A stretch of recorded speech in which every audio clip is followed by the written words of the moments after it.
Здравейте, уважаеми зрители! Вие гледате първото мартенско издание на Фолклорна трапеза.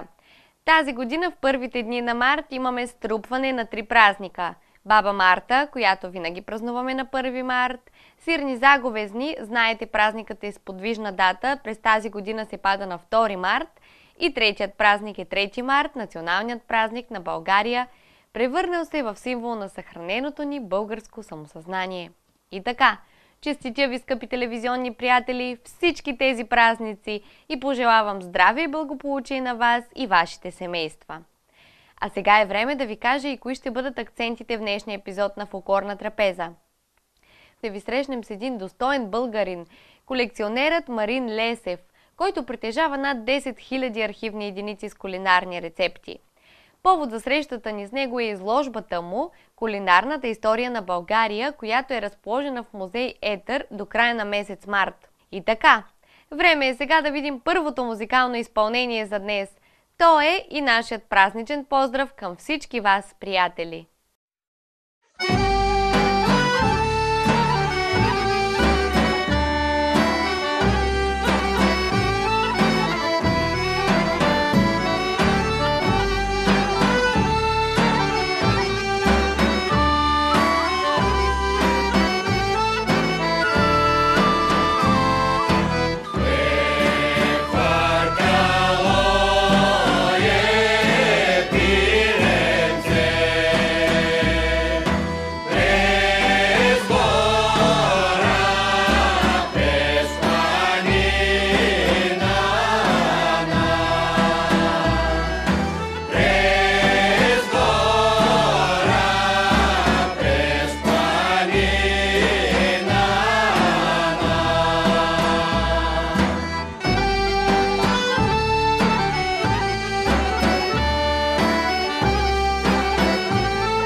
След тази хубава песен на фолклорна група Доспат, сега е време да ви срещнем с Марин Лесев.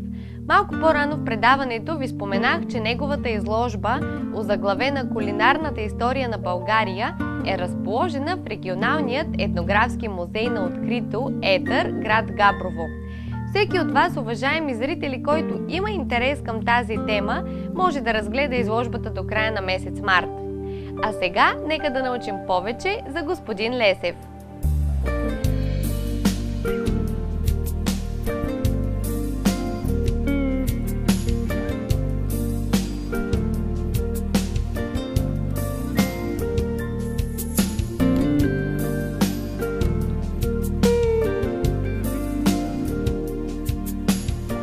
Марин Лесев е роден през 1976 година в Габрово.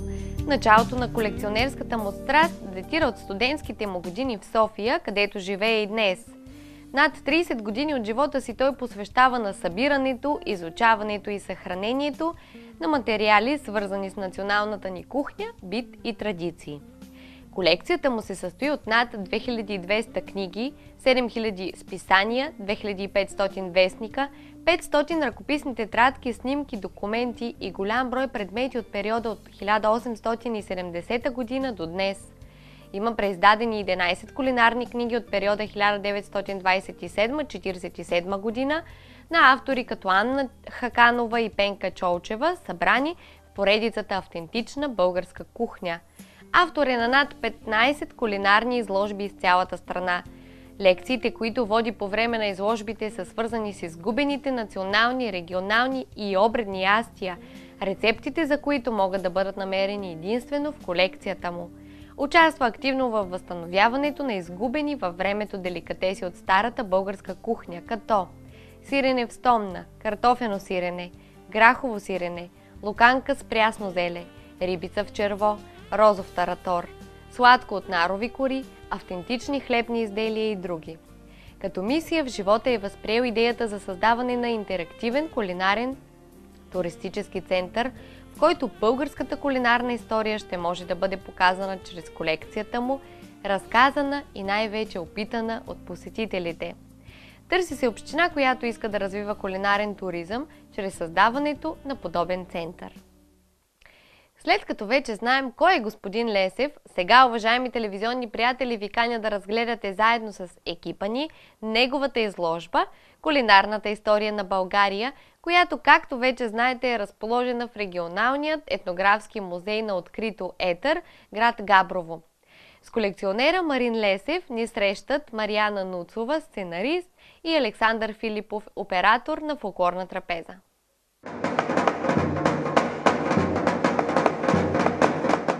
Здравейте, господин Лесев. Здравейте, благодаря за поканата. Много се радвам, че се съгласихте да приемете тази покана и пропътувахте от разстоянието от София до Габрово само за тази наша среща. Сега предстои да разгледаме изложбата, която сте разположили тук в музей Етър, а музей Етър се намира до Габрово. Само защото сте габровец ли избрахте това място? Това място е емблематично за мен, защото рода ми е от Етъра. Само на няколко стотин метра от тук е родена баба ми. И така, не само за мен, емблематично е за България, за целия регион. Изобщо това е един музей, който няма еквивалент. Не само на Балканите, може би в целия свят. И за мен е голяма чест да направя изложба толкова голяма, нали, в музей Етъра. Наистина е впечатляващо това, което виждам, и ще покажем част от него на нашите зрители. Ще разкажете. Това не е първата ви изложба, доколкото знам. Изложбите ли са начинът, информацията, която имате в тази колекция, да достигне до хората? Ами това е моят начин да покажа, че имаме доста голяма кулинарна история, 150 вече и повече години назад, че имаме разнообразни ястия, че имаме традиционни ястия, че не сме яли само хляб и сол, както битува в социалните мрежи изобщо последните години, и да разкажа непознатата всъщност история за българина. Много дори кулинарите не подозират какво се крие в книгите от преди 100-150 години. Колко книги имате събрани?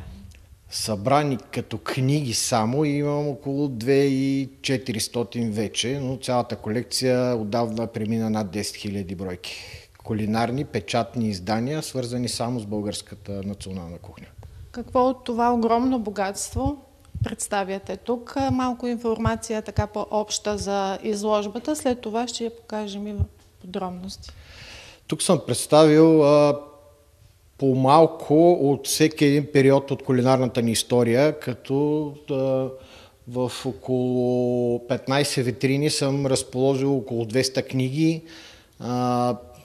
История на кулинарните кутии съм представил, част от периодичния печат, който е много важен за нашата ястия и за нашата кулинария, и няколко витрини с тетрадки, които показват една колекция от около 500 тетрадки. Всъщност тук съм изложил около 30-тина, които обхващат периода от 1900-та до 2000-та година.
Доколкото успях да се ориентирам, това е началото на изложбата. Какво виждаме тук? Виждаме първата българска книга. Първата книга всъщност написана на български език, съдържаща кулинарни рецепти.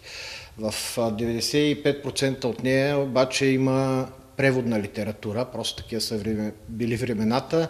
Дори заглавието е според както се правят в Цариград, не в България. Интересна е, от 1870 година, и тук долу съм показал многото и, това е най-преиздаваната също книга, многото и варианти на фототипни издания. Има интересни истории свързани с тази книга, заради нейните руски, вестфалски и други, заради американско кисело мляко, примерно в някои от фототипните издания по времето на комунизма липсва целият раздел с сирената.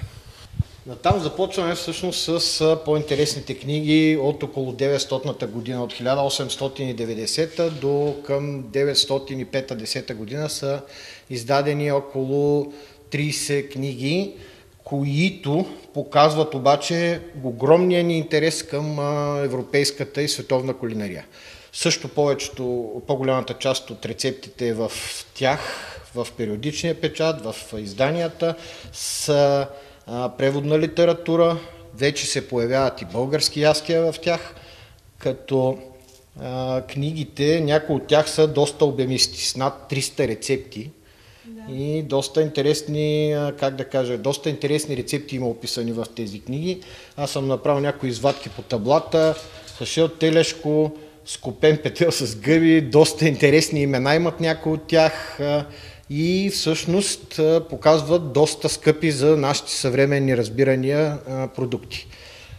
Рибите са чига, есетра, примерно невероятно разнообразие на дивеч, много интересни комбинации, има рецепти с готвене с кръв, с най-различни такива екзотични за нас вече продукти.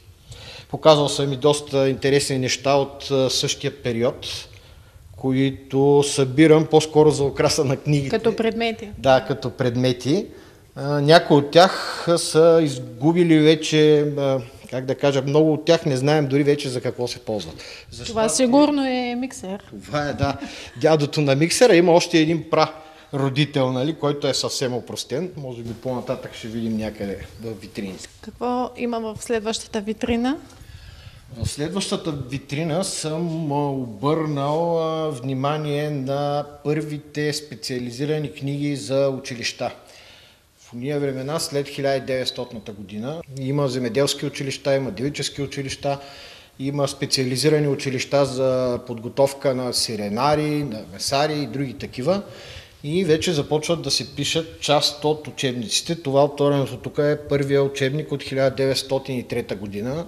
Поздравявам ви за тази находка. Не е толкова рядък. Има доста по-редки книжки от него. Какво да кажа? По това време хората се трябвало да имат много разширени познания върху продуктите, за да успяват да ги съхраняват и да могат дълго време да ги ползват.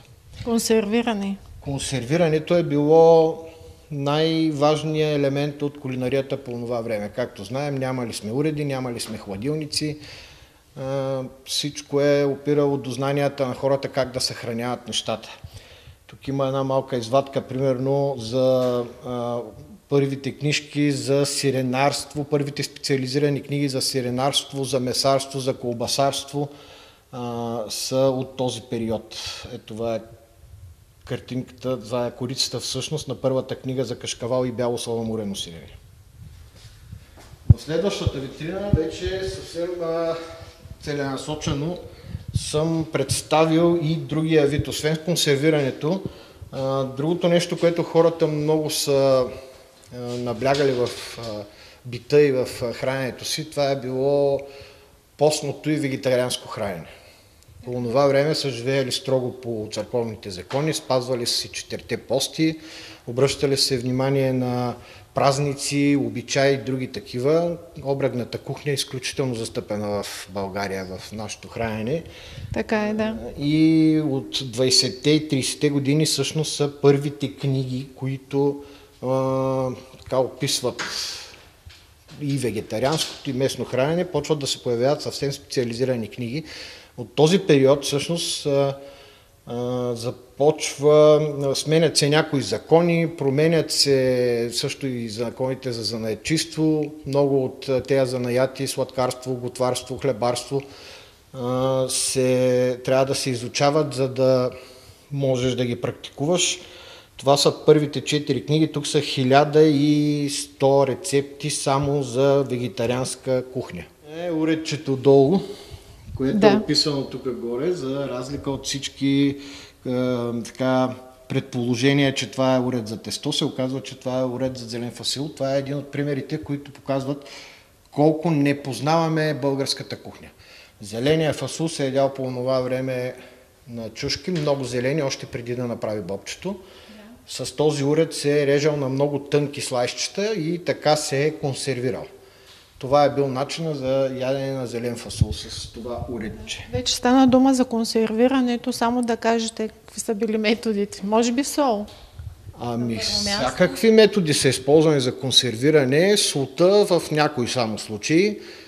Маринати, дълго варене, запечатванията са били много интересни, с мас, с кърпа са ги завивали. В повечето от тези консерви са стояли в качета. Имали са уреди подобни на този за лесно изработване на теники.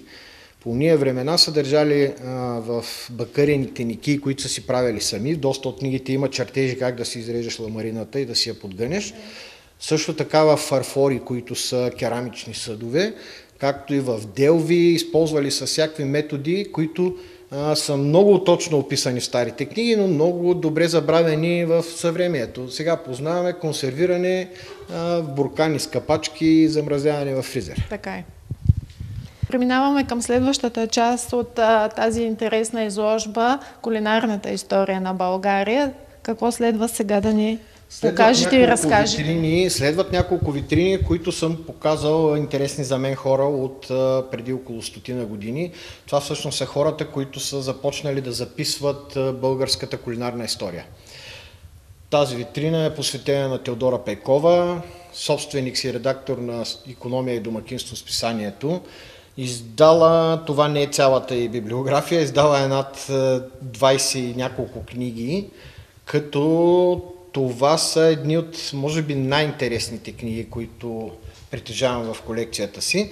Ето тази бяла книжка с рецепти и готварски сезонен автоматичен календар е за мен едно от най-интересните неща. Издадена е през 1937 година, като притурка на едно от списанията, втори брой от 1937 година. Към нея има много интересен календар, който чрез завъртани ви показва различни менюта и други такива. Кулинарите от това време всъщност са били много любознателни, много напредничеви за времето си. Аз не очаквах, дори аз не очаквах, че има такива неща. Изработвали са най-различни приеми, такива календари за калории, за менюта. Много е било модерно тогава да имаш меню, като ти дойде някой на гости, особено ако си по-високата част на обществото, да предложиш квалитетно няколко степенно меню. Подходящо за сезона, предполагам, що е свързано с календара. Винаги. Те са разчитали само единствено на сезонните храни. Следващата витрина съм посветил на също един емблематичен човек от българската кулинарна история, Мария Медникарова. Издавала е един от първите хора, които е пишела статии в периодичния печат, за която аз съм открил така доста интересни статии. Също автор на една голяма поредица от малки книжки, сигурно в период от 5-6 години са били издавани. Много интересни неща има в тях. Тук могат да се намерят първите и много интересни видове колбаси. Аз от тук съм си играл да възстановявам, примерно, луканки, бабеци, кървавици. Получават се много интересно и са много различни от съвременните ни вкусове. Това е списанието, на което е била редактор. Намерил съм дори документите, които са платили за книгите, за тези две книги, големите, които са закупили, разписката, и тук можем да видим сумата от 400 лева за двете готварски книги, които е заплатила явно на редакцията. Интересни са също предметите от тази витрина. Това е форма за сладки по уния времена. Да, така и предположих, да. Са изработвали сладките с такива дървени уреди. Вилица за дивеч. Много интересни колекции имам от такива вилици, може би над 15. Всяка е супер различна и много индивидуално изработена. Виждам тук, че има и вредата, примерно, от лошото хранене. Това означава, че има и здравословни съвети като тема. Почти всяка книга има съвети за здравословно хранене, има съвети за това как да откриете прясната и качествена храна, има съвети за това как да съхранявате храната, и в голяма част от книгите от 20-те и 30-те години всъщност има и доста съвети как да бъдат използвани различни препарати, предмети за почистване на петна, за всякакви битови нужди на хората, които са имали от това време.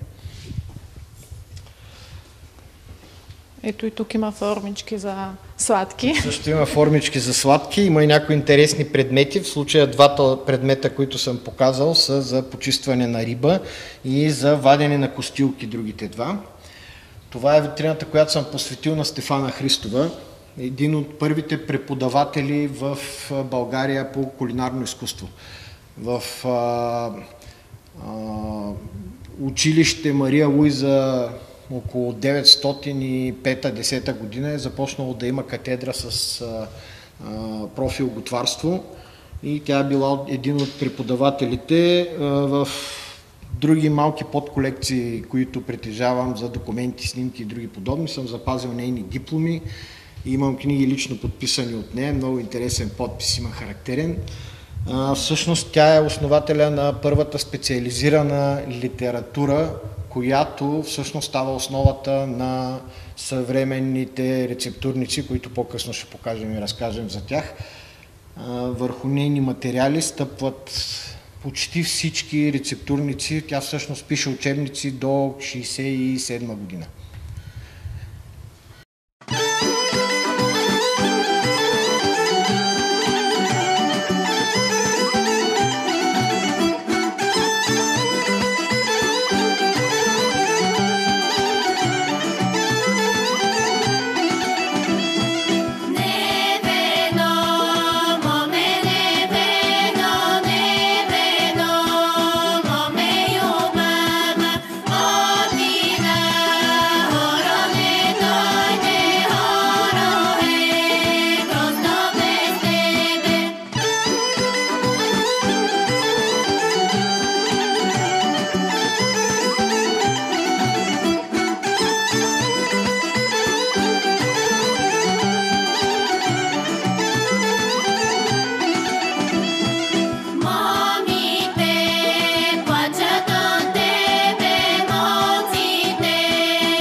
Какво съдържа тази витрина?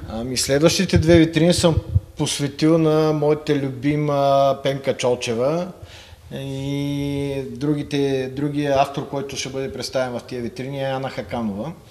Това всъщност са книгите, които аз съм преиздал в съвременен вариант. Това е една поредица от 12 книги между 27 и 39 година, около 3000 рецепти, които всъщност показват първия момент, в който вече българина се е обърнал и почва да събира старите си кулинарни рецепти. В тези книги се появяват за пръв път раздели, в които започват с български ястия, български яхни, български десерти. Тези две дами са започнали да събират стара българска кухня през 30-те години на нашия век. Това е вестник на жената, в който, всъщност, с който те са започнали 21 година. Пенка Чолчева открива вестник на жената и това са едни от най-емблематичните рубрики за готварство. Даже ако погледнете по-надолу, тортата Пишингер всъщност е прототипа на тортата Гараш. Пенка Чолчева описва Пишингер 21 година. Това е много любопитно, 10-15 години по-късно ще се появи Коста Гараш и ще започне да прави луксозна сладкарска продукция.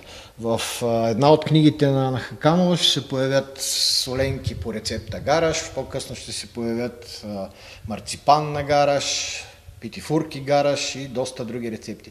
Гараш всъщност по това време е бил марка за квалитетна сладкарска продукция. И доста по-късно в годините остава само тортата Гараш. 100 години останалите продукти от неговото производство са били забравени. Дано сега да успеете да ги изкарате отново на бял свят. И ги възстановяваме успешно. Следващата витрина всъщност е соцтворчеството на Пенка Чолчева. След като им вземат печатницата и вестника в началото на комунизма, тя започва да пише статиите в целия периодичен печат по времето на социализма. Това са книги, които е преиздала. Почти всяка една от тези книги, които е издала, всяка една от тези книги има около 3 поредни издания и тук вече тиражите отиват не като старите книги между 300 и 1000 бройки, а между 3000 и 30 000 бройки. Да. Интереса нараства явно. Да, интереса нараства. Книгите стават доста по-дебели и с доста по-голямо съдържание. Кулинарната картотека, която почва да води в списание Лада, статиите и в списание Вестник на жената. Мисля, че доста от книгите могат да бъдат разпознати от вашата аудитория. Повечето ги е имало в почти всеки дом по времето на социализма. Ето това е един от прародителите на миксера, който видяхме по-рано. Да. Това е следващата витрина от изложбата, кулинарната история на България. Стигнахме до кой период? Стигнахме до периода социализъм и професионалната литература, която се използва вече в столовото и други видове обществено хранене. За голяма заблуда всъщност битува много дълго време в България, че червеният рецептурник, това е въпросният червен рецептурник, може да е подаръчно издание на Родопа. Запазил съм си така интересен екземпляр. Много хора не знаят, че той всъщност е част от поредица от 5 рецептурника. Червен, кафяв, жълт, син, мисля, че има един зелен и има един бял. Той съдържа 1120 рецепти, останалите 6-7 хиляди рецепти са в другите рецептурници. Това, което много хора не знаят, че всъщност рецептурниците имат много дълга история. Тук съм показал 20 от тях, като първия за столово хранене в началото на витрината е от 59-та година. Той е първия в вида, в който познаваме ние рецептурниците. Доста преди това имат история, като най-ранните са от 35-6 година и те са създадени заради военното хранене и войската, която сме имали по това време. Тук съм показал 20 от тях, но общо рецептурниците, които са издадени в България, са над 70. Следващата витрина са двама мои любими събирачи на рецепти. София Смолницка и Димитър Мантов. И на двамата дължим по около 20 книги. И в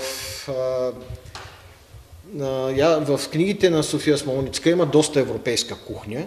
И там могат да се намерят доста интересни неща и някой път доста шокиращи. Салата с говежди ноздри, дамари и други интересни такива неща, докато творчеството на поета, мога да кажа, Димитър Мантов, защото той има издадени много романи, книги и други подобни.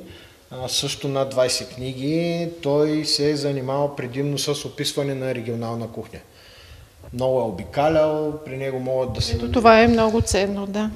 Рецепти от манастири, много хубави рецепти за регионална кухня, за меса, за луканки. Самият той е бил доста така бухем и угаждач, доста рецепти от региона, в който се намираме такова Габровско е описал, както и от много други региони. Ето, например, мусака от гъби или известният баос от джук.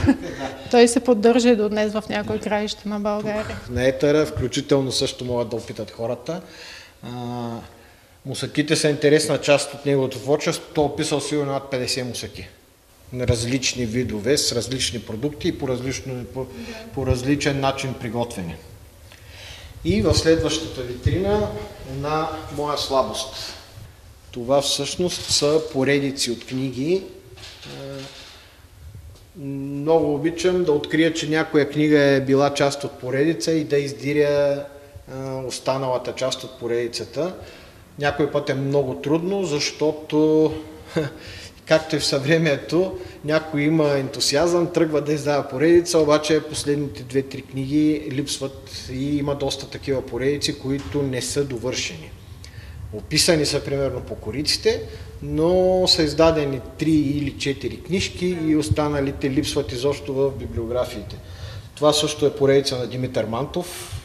Тук вашите зрители могат да открият почти цялата ни регионална кухня. Много ценни издания, наистина. Много ценни, интересни издания. И от тук нататък вече започват различни колекции, подколекции от моята колекция, които показват различни етапи и вече не толкова книги и изписания. Сега ще ви разкажа за личности, по-отблизо. Личности, които са изгубени в историята. Тази витрина съм посветил на Никола Караджов. Защо? Защото това е човек, който не е издал нито една книга и никаква информация. Много дълго време, почти 20 години издирвах, бях намерил вече снимки и свидетелства негови, което ми подсказва, че този човек сериозно се е занимавал с кулинария. Много дълго време ми отне да открия някаква информация. За щастие, след едно интервю, мисля по радио или по телевизия, не си спомням, преди години, ме откриха наследници на неговия род, които също са търсили информация, не са открили нищо. Заедно успяхме да се обединим усилия. Обикновено нещата се случват, когато сме заедно. Точно така. Този човек е завършил в Петербург кулинарно училище 14-та година, 18-та година е завършил Кордон Блeu във Франция. И оттам нататък, от 26-та, това е снимка на първия му кулинарен курс, до 43-та, следващата снимка е от 92-я му кулинарен курс, е преподавал във всички големи градове в България. Това е личният му хаван, който е подарък от една от 5-те му дъщери и много се гордея с този предмет, доста скъп за мене. На някои от снимките, ако видите малко момиченце, това е една от дъщерите му. Винаги е водил на курсовете една от дъщеричките си и е учил на изкуството. Значи е имало кой да продължи делото. На тая снимка, едната, сега на първата са около 30 човека, но тук са около 50 и няколко съм си играл да броя. И се вижда какво разнообразие от предмети и уреди се е имало в курса за показване на... Сега техниките не са били като съвременните, но пак е имало какво да се учи и да се показва, за да се повиши нивото на кулинарното обучение на хората.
Хисаря – вълшебният град с вълшебните извори. И през 2025 година Еврофолк Академи, община Хисаря и Народно читалище Иван Вазов имат удоволствието да ви поканят за участие в 13-то издание на Балканския шампионат по фолклор Еврофолк Жива вода. Заповядайте в Хисаря от 5 до 9 юни и дайте своя принос в запазването на фолклорното наследство. Престижни награди и телевизионна популярност за участниците, качествени, виртуозни и атрактивни изпълнения за публиката. Добре дошли и нека заедно да продължим традицията! 17-ти Европейски шампионат по фолклор Еврофолк. Дати на провеждане 2-6 юли 2025 година. Домакини – едни от най-красивите селища на българското Черноморие, Поморие, курортен комплекс Слънчев бряг и живописният Свети Влас. Участници – изявени певчески формации, хорове, танцови състави, ансамбли, оркестри и индивидуални изпълнители от всички краища на Стария континент. Очакват ви мотивираща конкурентна среда, престижни награди, телевизионно видеозаснемане и излъчване в цял свят. Заповядайте!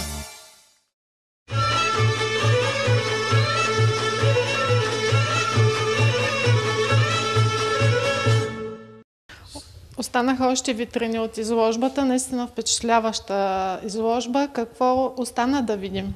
Остана да ви разкажа за един друг вид събиране на рецепти, всъщност за два, но първо ще ви разкажа за кулинарните кутии, които са много интересни. Кулинарна кутия представлява малка кутийка, в която хората са си събирали рецепти. По това време периодичният печат, за да привлече повече аудитория, е слагал между страниците различни интересни неща, като кройки, като разни шаблончета, мострички и две такива продълговати листчета с по 4 рецепти. Хората са си ги събирали. Ето тук на рекламата може да видите. Задраскайте тефтерите и събирайте в кулинарна кутия. Изрязвали са си ги. Една такава кутия съдържала около след 6-7 години събиране. Трябва да съберете 630 рецепти. Доста по-късно са напечатали и съдържанието, което е едно от най-ценните неща, които притежавам. На мен ми остават 8, с гордост мога да заявя, ми липсват. Някой, ако има подобни, Ето сега е момента. Да се свърже с мен, за да попълним кутията. 50-те години също издават такава кутия. Същите автори опитват да я преиздадат. Докато за тази знам, че има още една в Русенския музей.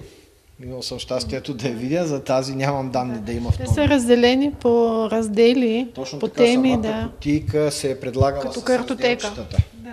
И си попълваш между разделите. 25 раздела има в една такава кутия, различни, като накрая последните са за битови, за сапун, за почистване на петна и други такива. Втората витрина е с съвременните подобни кулинарни, как да кажа, разглобени кулинарни книги. Аз имах такава. Всички са имали такава. Тя е съвременето в началото на 90-те. Съдържа, мисля, че около 70 книжки, докато горната съдържа около 90 такива пакетчета с по 7 рецепти. Мисля, че бяха 92. Това са витрините на съвременни кулинари, които можем да видим на малките екрани в момента.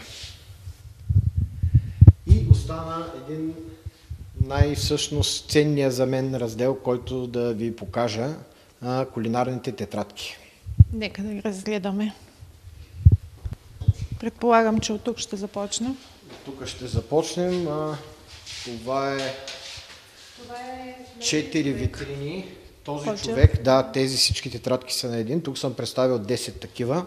И ако се загледате на някои от кориците, ще видите номерчета, като това 360. Дамата, която е записвала тези тетрадки от Сопот, първо е снимала всичко 90-те години на видеокасета, после е преписала всичко в около 400, аз имам до 392.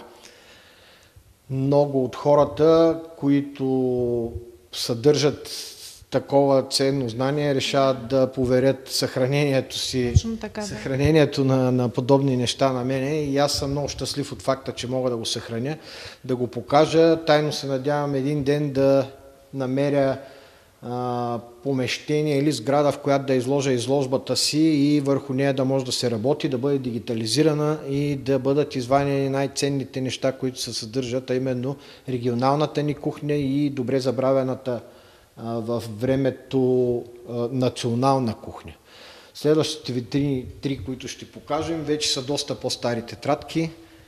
Това е тетрадка, това е витрина между 40-те и 50-те години. Снимката е на известен софийски, не знам колко е бил известен, но Лина Иванова. Тетрадките са нейни. Тук можем да видим бяло сладко, масленки, кифлички, други вече доста по-познати, домашен сладолед.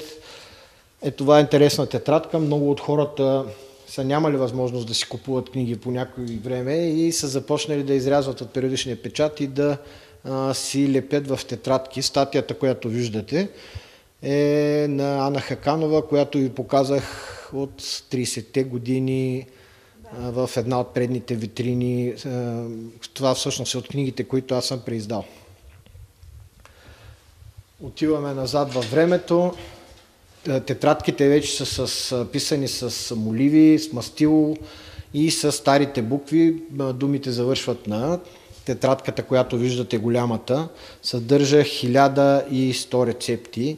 Някой ни е завещал едно огромно богатство от рецепти, не само за десерти, защото в тетрадките много преобладават десертите, а и с ястия. Тук можем да намерим старозагорски кебаб, габровска наденица, има и други подобни много интересни тетрадки. Това за мен е огромно съкровище.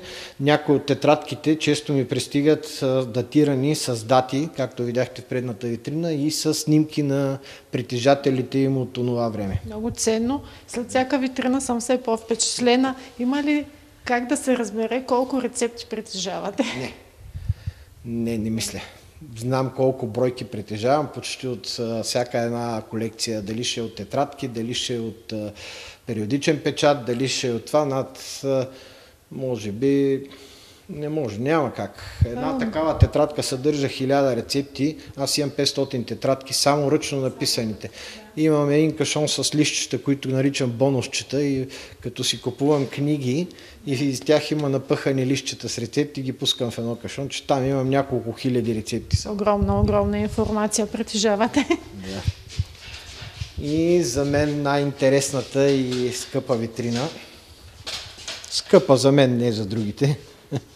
Защо? Това са тетрадки от 1900 до 1917 година.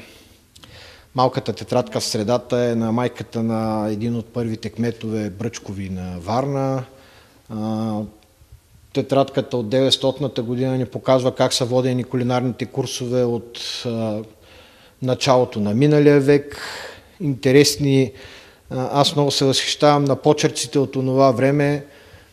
Ето, ловджийско месо, тук е пълно с интересни дивечови и други рецепти, които наистина нямат еквивалент в съвременната кухня. Някои от тетрадките дори с цветни моливи са си, доста от тях имам такива рисунки, как са изглеждали ястията в миналото. А това се е правило с мастило и с перо в повечето случаи. Имам такива и с моливи, които вече изчезват и трябва да бъдат дигитализирани. Търся начини как да съхраня това нещо. Една тетрадка, ако я сканирам, ще я разкъсам цялата. Така че трябва да бъдат заснети или с някаква по-съвременна технология.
Всичко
Господин Лесев, намираме се във втората зала, в която сте разположили част от изложбата си. Какво могат да видят тук посетителите на музея Етър? Всъщност изложбата ми, освен цялата кулинария на България, записана в тетрадки, тефтери, книги, списания и други, имам доста малки подколекции. Една от тях съм изложил в този приземен етаж на Хаджи Колчовия хан в Етъра.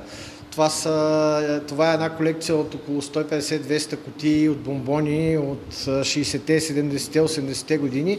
Тук съм направил 7-8 витрини с бомбоните от моето детство, които така ми навяват много носталгия и много приятен вкус.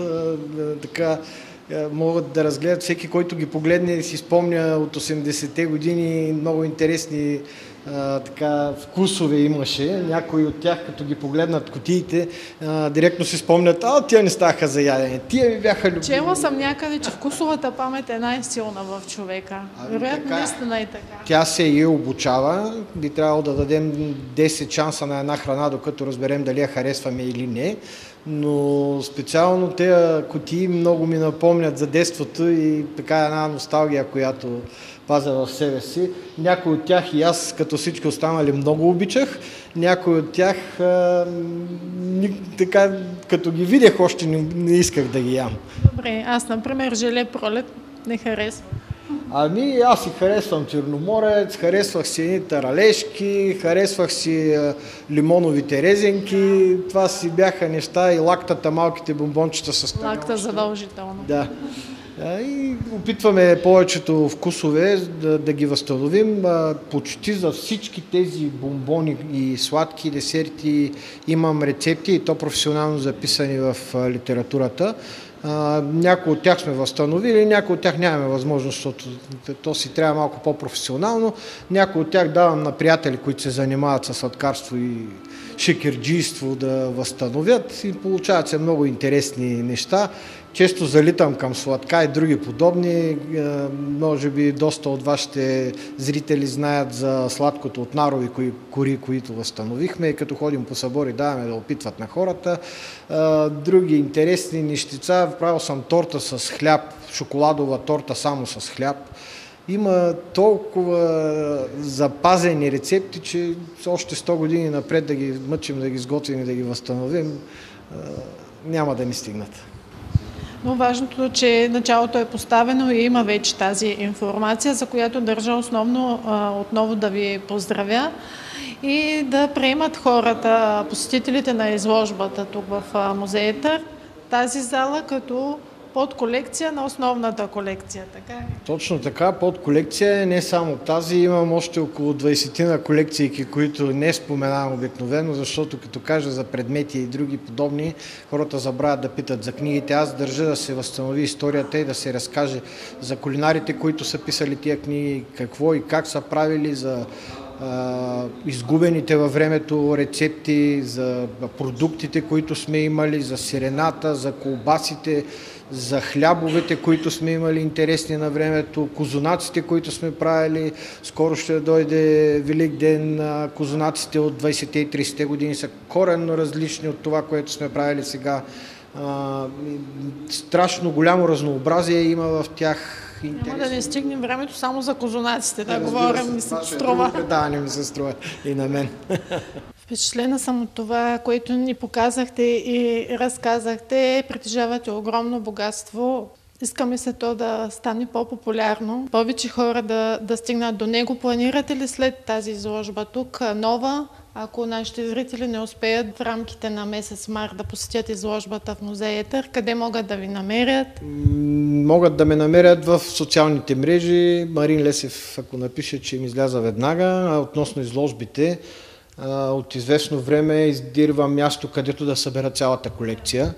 Надявам се, водят се преговори за едно-две места, където да ми предоставят и да могат да покажа всъщност всичко това, което имам, защото примерно на тази изложба периодичния печат не съм показал, а той за мен е едно от най-ценните неща. Надявам се до няколко месеца да имаме резултат. Все още търся, ако някой от вашите зрители притежава сграда, иска да развива кулинарен туризъм в региона или някаква община иска и има изоставено, примерно училище или някакъв друг вид сграда, може да ми се обади и да намерим някакви допирни точки. Много се надявам да ви чуят хората, да помогнат, който с каквото може. Както вече стана по-рано дума в интервюто, можем всичко, когато работим заедно. Надявам се. Благодаря ви за това интервю и за тази среща с нас и нашите зрители на Фолклорна трапеза. До скоро! До скоро! Скъпи телевизионни приятели, днес отделихме необходимото време, в което да ви запознаем с господин Марин Лесев и изложбата му «Кулинарната история на България». Надявам се, че останахте доволни и научихте наистина много по темата. Обещавам ви тук и сега, че много скоро ще ви срещнем отново с колекционера и тогава той ще разкаже за събираческата си дейност, откритията и някои от най-големите си кулинарни находки. В края на днешната ни среща бих искала да отправя покана към вас отново да бъдете зрители на Фолклорна трапеза и следващата седмица. Ще ви очакваме пред малкия екран в точния ден и час. С това се разделяме сега, скъпи уважаеми зрители. До среща след 7 дни!